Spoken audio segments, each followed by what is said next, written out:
Survivor dimanapun Anda berada, kembali lagi bersama YouTube channel Asian Survivor.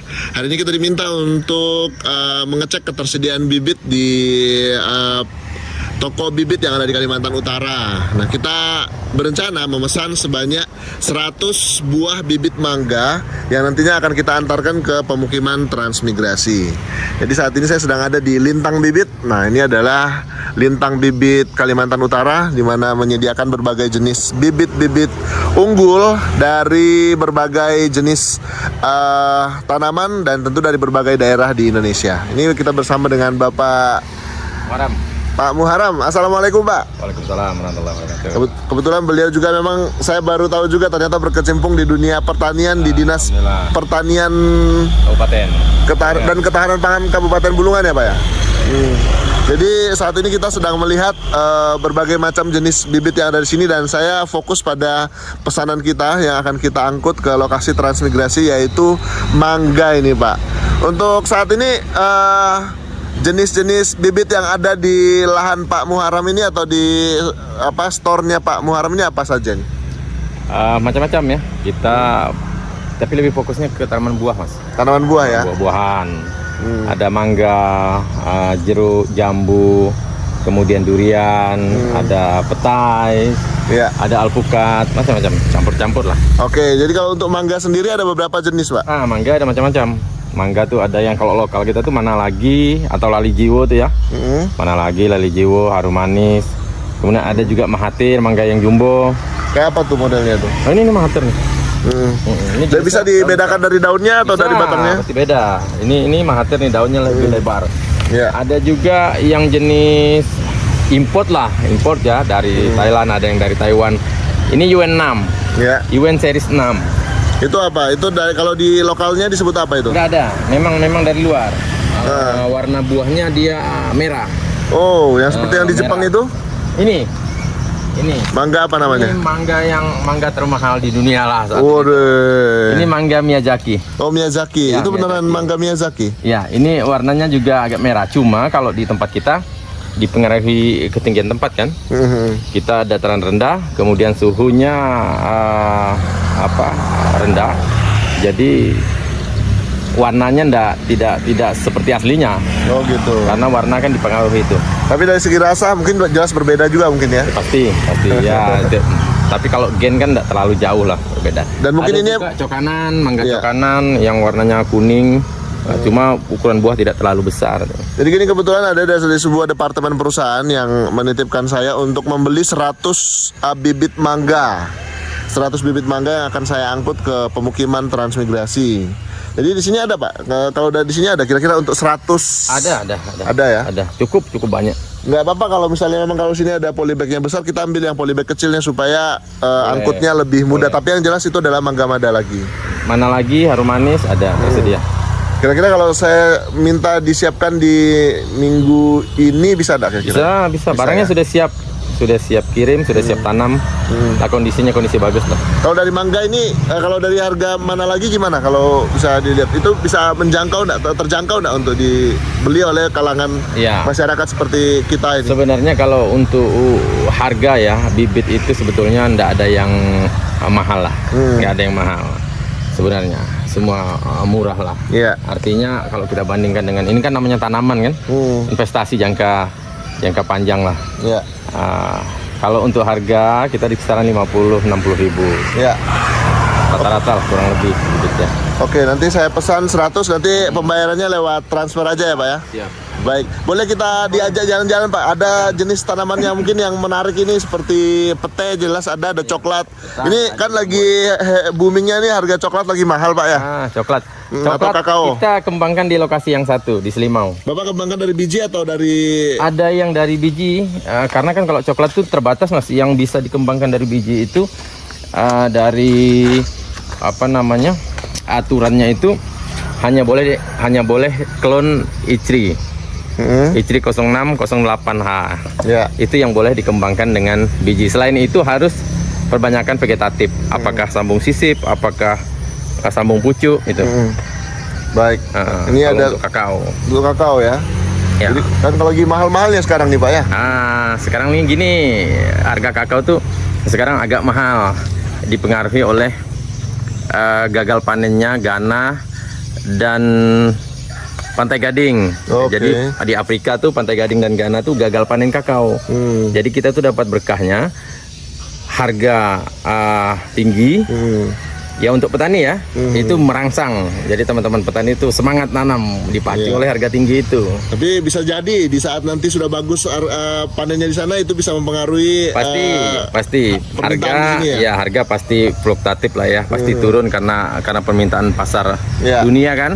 Baik. Tetapi menurut pengalaman kita kalau kakao dari dulu sih tidak pernah jatuh harganya. Beda dengan tanaman lainnya. Beda.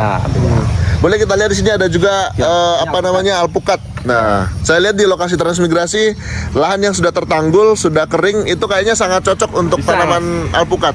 Bisa kalau untuk lahan transmigrasi terutama kayak Tanjung Buka ya. Hanya yang nggak cocok itu durian.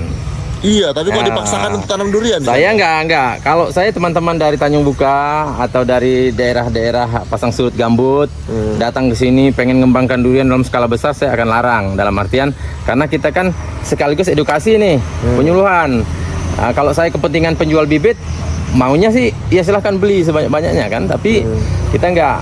Kalau untuk ditanam di sana, saya bilang kalau untuk koleksi 1-2 saja silahkan. Tapi kalau mau ditanam dalam skala luas untuk komersial, sebaiknya jangan kalau durian karena perawatannya akan sangat susah, sangat sulit. Kemudian perkembangannya juga akan sangat terganggu nanti karena air kan. Ya, tetap di perbukitan ya. Ya. Kalau alpukat gimana? Kalau alpukat nggak masalah. Alpukat, manggis, kemudian jambu, lengkeng, rambutan tuh aman. Aman ya. Aman. Tapi kalau seperti kan kalau alpukat ini kalau sudah mulai besar itu kenapa kayak lebih senang ulat itu loh, mendekat itu kenapa itu?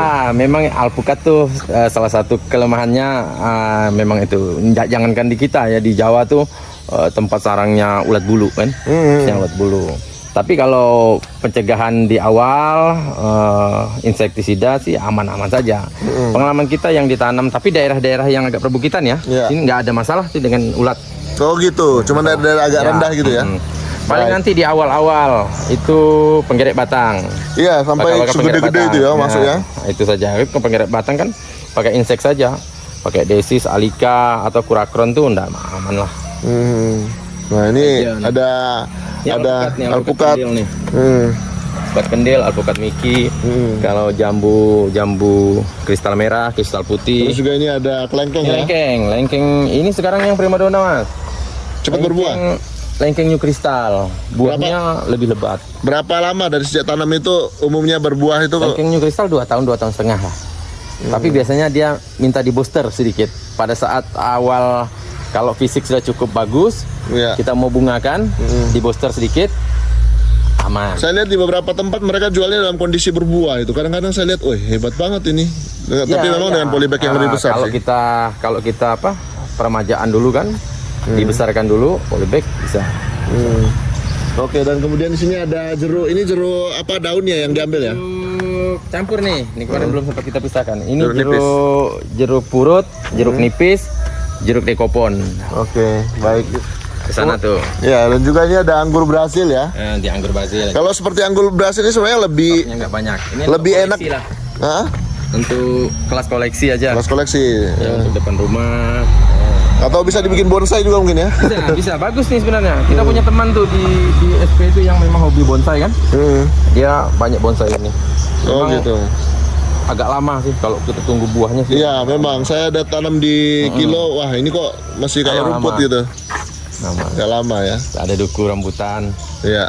Nah, ini nih yang KO nih. Kenapa itu pengaruh itu apa? Enggak, memang pada saat kirim kemudian ada kendala di jalan. Tapi biasanya masih pulih, masih pulih. Ada beberapa yang masih pulih, cuma kan kita masih agak tunggu. Masih terubus lah. Prospek untuk jadi pengusaha bibit di Kalimantan Utara masih besar ya? Bagus, karena kita memang wilayahnya memang wilayah yang bagus untuk mengembangkan hortikultura ya. Ya.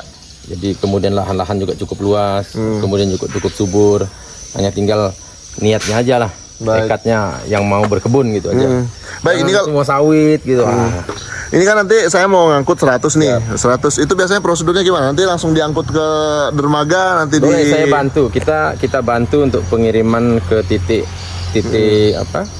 titik jemput misalnya kalau ini kan melalui sungai kan, Ya. kita kirim ke dermaga gitu. Ya, nanti bisa dikirim apa namanya invoice pre-ordernya aja dulu ya. Boleh. Nanti bisa kita sampaikan ke donatur yang kebetulan merupakan karyawan sebuah perusahaan, pegawai sebuah perusahaan. Jadi Boleh. nanti kita bisa secara transparan menyampaikan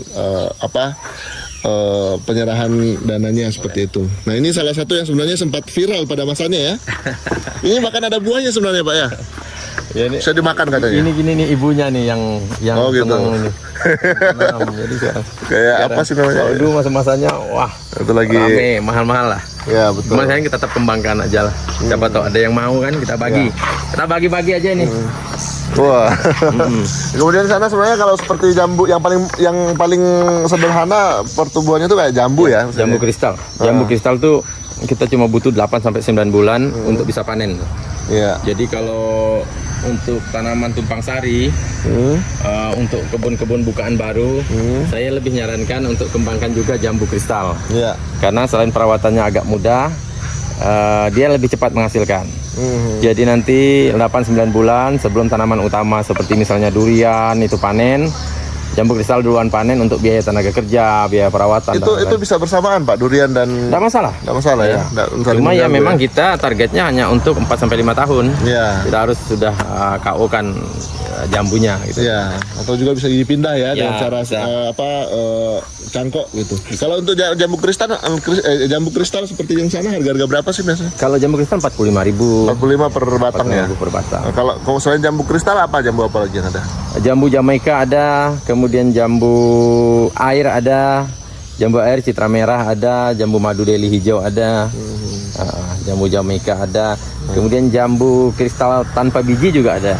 Pak Muharrem ini selain punya bibit, Bapak punya perkebunan juga nggak sih atau hanya fokus di bibit saja? Sementara ini kalau perkebunannya sih di Antutan, saya itu di Antutan. Nah, iya itu sebetulnya punya almarhum juga ayah kan, kebun duku, Oke. duku durian. Itu duku lokalan tapi ya? Lokal karena kebetulan kalau duku kita yang punya indukan Mas. Jadi Karena Bapak ada namanya duku bulungan ya. Hmm. Tapi kalau orang pada kenalkan kalau nama pasarnya duku madu tuh. Nah indukannya kebetulan di kebun kita. Tuh. Wah, ternyata Duku bisa dikatakan kapitalisasi bibit. Oh, enggak.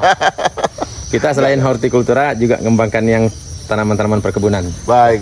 Kalau rambutan jenisnya tetap ada juga ya, Pak? Rambutan ada, rantung binjai umumnya tuh ya, KPA. Yang paling primadona apa sih, Pak, dari semua jenis tanaman yang Bapak punya ini, Pak? Kalau primadona durian tetap. Oh, tetap durian ya? Durian musangking. Oh iya, musangking. lengkeng. Tapi yang apa? Kalau jumlah yang sering dibeli ya, karena kebanyakan kan yang tanam skala kecil-kecil tuh biasanya rambutan, lengkeng, Lengkeng ya juga. durian lah termasuk. Nah, ini salah satunya yang memang sangat kalau bisa dirawat dengan baik sebenarnya ini potensi sekali yaitu alpukat sebenarnya. Karena Alpukat ini 3 tahun lah. 3 tahun sudah mulai bisa ya? 3 tahun sudah mulai berbuah di tempat kita ya. Iya. Beda lah kalau dengan Jawa ya, pasti beda. Iya. Tapi kalau yang sudah di sini tuh 3 tahunan kurang lebih. Iya. Kalau jambu bahkan 1 tahun kadang Jambu sudah mulai itu berbuah ya. 8-9 bulan. Iya. 8-9 bulan sudah mulai Sudah mulai berbuah kalau terawat gitu ya. Cuma ya harus dikurangi buah gitu aja. Jeruk juga saya beli kemarin di sini, Pak. Itu saya angkut ke SP10, sudah ada yang mulai berbuah. Cuman mereka ini loh, Pak. Mereka enggak mau lepasin buahnya padahal batangnya masih sebesar indo jari. Jadi ini apa kesalahan teman-teman kita di lapangan ya. Karena mungkin sayang ya, merasa kalau dibuang rugi gitu sebetulnya enggak. Kita malah kalau enggak dibuang pohonnya tersiksa. Ya, kalau kondisi pohon belum maksimal, belum cukup tua, cukup kuat, kemudian menopang buah yang cukup banyak, biasanya sayang. Mati Nanti ya pertumbuhannya akan terganggu lah. Terganggu ya. Tumbuhan berikutnya tuh sayang. Jadi harus dikurangi, harus seimbang lah. Baiklah kalau begitu, Pak. Jadi misi saya hari ini adalah memesan 100 batang bibit mangga apa tadi Harum Manis ya, Pak ya? Harum manis ada, mana lagi ada. Dan Sobat Survivor juga bisa mendukung petani-petani transmigrasi dengan membeli bibit-bibit dari sini, dari Lintang Bibit Bulungan ya. Nursery. Ya, Bulungan. Lintang bibit Bulungan, dan Anda juga bisa memesan, dan untuk warga-warga atau saudara-saudara kita di pemukiman transmigrasi supaya lebih beragam lagi tanaman-tanaman produktif dan berkualitas di lokasi di sana. Terima kasih buat orang baik yang sudah punya niat baik juga untuk nanti mendrop 100 batang, dan kita akan menentukan siapa yang berhak untuk menerima untuk ditanam baik di belakang rumah atau di halamannya atau seperti apa, nanti tergantung dari setiap yang menerima. Terima kasih banyak Pak Muharram. Siap, sama-sama. Sekali lagi saya tunggu invoice-nya nanti. Semoga berkah. Amin. Yang pesan juga semoga berkah, yang terima semoga itu bermanfaat gitu aja. Amin. Siap. Amin. Oke. Baik Sobat Survivor, demikian cerita kita. Mungkin kita akan bercerita lagi lain kali, karena saya akan sering-sering berbelanja di lokasi ini karena banyak sekali bibit-bibit yang bisa kita tanam kalau kita punya lahan yang luas. Sayangnya lahan saya belum seluas lahannya Pak Muharram. Tetap semangat menginspirasi, Asian Survivor.